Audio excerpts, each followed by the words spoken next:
They can help you become a better person, help you discover more of who you are. There are others who may seem like friends, but they're not, and they prove it every time they offer you drugs. Every day, with 1,000 small decisions, you're shaping your future. It's a future that ought to be bright with potential, and most of you are doing the right thing. But for those who let drugs make their decisions for them, you can almost hear the doors slamming shut. It isn't worth it. We know that now. We're all feeling it every day. Every time someone does drugs or sells drugs or even just looks the other way, they're supporting an industry that costs more than money, it costs lives. Each of you has a decision to make and dozens of chances to make it. You all watch TV. You see the news, the crime, the devastation. Every dollar that goes to drugs fuels the killing. As long as there are Americans willing to buy drugs, there will be people willing to sell drugs and people willing to kill as a cost of doing business. There's a connection between the suppliers and even occasional or weekend users that can never be forgotten. Casual drug use is responsible for the casualties of the drug war, from the city streets of America to the street bombings of Colombia. Even dabblers in drugs bear responsibility for the blood being spilled. And unlike those of you in school this fall, those killed by the drug trade never do get a second chance.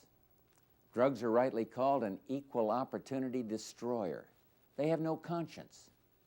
They don't care where the money comes from. They just murder people, young and old, good and bad, innocent and guilty. It doesn't matter. For too many, drugs mean death. How can they lead brothers to kill brothers and mothers to abandon children? And behind all of the senseless violence, the needless tragedy, what haunts me is the question, why? I have one answer.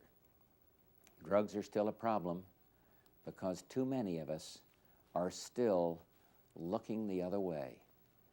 And that's why I wanted to talk to you today.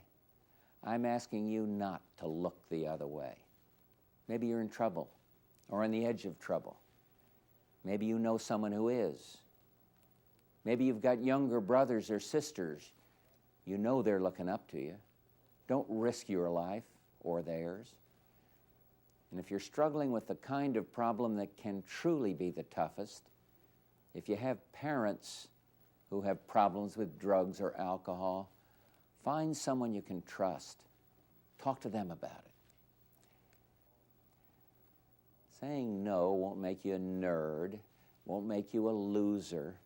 In fact, it will make you more friends than drugs ever will, real friends. But if that's not enough reason, there's another side. Using illegal drugs is against the law. And if you break the law, you pay the price because the rules have changed. If you do drugs, you will be caught. And when you're caught, you will be punished. You might lose your driver's license. Some states have started revoking users' driving privileges. Or you might lose the college loan you wanted because we're not helping those who break the law. These are privileges, not rights. And if you risk doing drugs, you risk everything, even your freedom, because you will be punished.